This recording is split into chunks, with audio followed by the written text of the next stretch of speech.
Greetings all. Today is May 8th, 2024. My name is Patricia Hopkins, and today I want to share an Air Force experience with you when I was active duty back in the 80s. So in 1982, I made history. Yes, I was amongst the first group of women to be selected by the Air Force to become KC-135 Inflight-Refueling Operators, also known as boom operators. Although I wore a flight suit, this is my fatigue shirt that I wore, little Staff Sergeant stripes, wings, even a SAC badge. And this is the unit scarf. This is from the 909th Air Refueling Squadron at Kadena Air Base. So today, I want to share this story, and I was inspired to share this because I received this beautiful photo journal from my dear friend, and who I now call my brother, Commander Douglas E. Woodard. Now, Commander Woodard, he was a pilot, Tuskegee Airman, Buffalo Soldier, lawman, U.S. Marshal, shooting instructor, range master, and a trustee. So this is dedicated to you, Mr. Woodard. Today, I want to share an experience I had when I was barely 20 years old. I had only been in the Air Force for about a year and a half, and my first duty station was Grissom Air Force Base, Indiana. My job was the boom operator, or in-flight refueling operator, on the tanker. It was my first trip out of the United States, and I was so excited to finally visit another country. I'd heard so many fascinating stories from other air crews returning from Panama, which left me intrigued. I was so thrilled when my air crew was selected for a 30-day mission down there. My air crew was relatively young. Both pilots and my navigator were well under 30. The two crew chiefs were both in their 20s, and at 19 years of age, I was the youngest of all. The fact that I was a female had no bearing on my abilities, as I had passed numerous check rides before I was allowed to fly solo. The KC-135 air refueling aircraft was on its initial descent into Howard Air Force Base, a military base located in Panama. At the time, it was located in Panama near the Panama Canal, and we were descending to 25,000 feet. As this was a night mission, the faint light from the moon above was the only illumination over the ocean below. I had completed my pre-landing checklist, making sure our maintenance team was seated.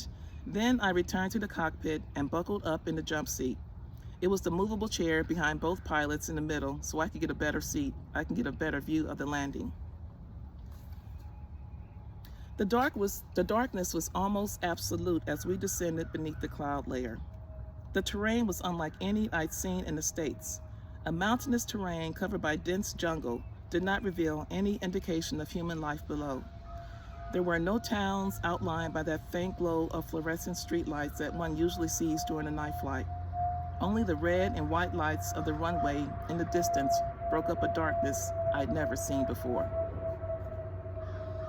I watched the pilots go through their checklist, tracing their airplane. I watched the pilots go through their checklists, tracing their gloved fingers down each item as we prepared to land. The co-pilot was in communication with the military air traffic controllers, listening carefully to the coordinates to locate the runway at the airbase. The pilot had taken off the autopilot function and was now flying the airplane manually. Around 10,000 feet, the co-pilot initiated the process of lowering the aircraft's trailing edge flaps to about 20 degrees. That's when I knew something was wrong. Through the headset, the pilot asked me, "Hey, boom, I need you to check the circuit breakers." I unbuckled my seatbelt and went to the circuit panel. Several breakers were popped. Upon his direction, I reset them all. Still, they could not lower the flaps. The co-pilot checked the instruments and noticed there was a drop in hydraulic pressure, meaning we were leaking hydraulic fluid. We chose to then initiate emergency procedures to manually lower the aircraft flaps. I had only practiced this procedure in training, so I understood how strenuous it was to complete this action, but it was my job to get those flaps lowered. Without lowering the flaps, the pilots couldn't slow the aircraft down enough for a safe landing. I unplugged my headset and then went to the cargo bay. The two crew chiefs asked what was going on. I told them the pilot couldn't lower the flaps and I had to manually do it. I reviewed my checklists for emergency procedures for lowering of the airplane flaps. I removed the emergency handle, which was basically a crank, from where it was stored and inserted it into a notch in the floor to lower the right flaps. In coordination with the co-pilot, I began the emergency procedures to lower them. Because the flaps couldn't be lowered too far out of sync with the other, I had to rotate between the right and then the left side. Now, mind you, it took about 50 or so turns for each degree of lowering, so this was not an easy process. But I knew that if I couldn't get the flaps lowered, the only other way to create drag was to lower the boom, and that would be a last resort because of the danger it would cause to the aircraft, not to mention the potential fire danger from what was literally a flying gas station, and we were still going too fast to lower the gear. The air traffic controller provided the co-pilot with an emergency pattern to fly so we could safely work our emergency procedures. I sat on the cold floor and turned that little crank until the muscles in my arms were on fire. One of the crew chiefs assisted when I couldn't turn it anymore, and then we each took turns until the flaps were at the correct position. The entire time, the co-pilot kept me informed as to the progress we had made. I returned to the cockpit. The manual lowering of the flaps had worked. We continued on our descent towards Howard Air Force Base. Looking through the cockpit's window at the runway, I observed numerous fire engines with lights flashing and security patrols awaiting our landings. They were poised to put out a fire or recover a crash that I prayed would not happen. Now that we were on the glide path to the runway and within a couple thousand feet above the ground, we implemented emergency procedures to drop the landing gear. This process wasn't as nearly as strenuous as lowering the flaps, but did involve a two-step procedure.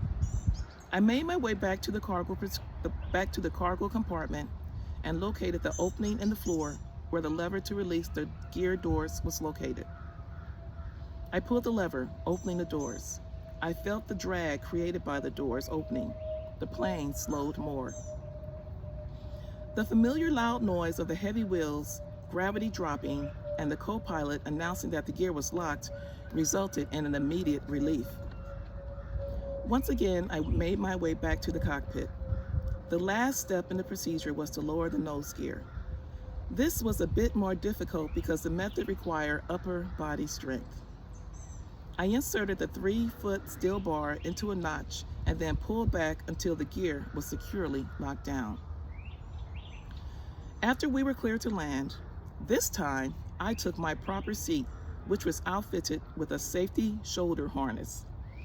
I didn't realize how much strength it took to fly an airplane with a hydraulic leak until I observed it with my own eyes. Maneuvering the aircraft was almost impossible. I sat back and observed the pilot and co-pilot struggle to maintain control of the plane, silently praying that we would land safely. We all braced for a possible impact. There was no guarantee we would not crash or skid off the runway because the flaps weren't lowered as much as they could have been, or as much as they should have been. I listened to the co-pilot count down the feet above ground remaining before touchdown. My heart beat wildly, more from fright than exertion.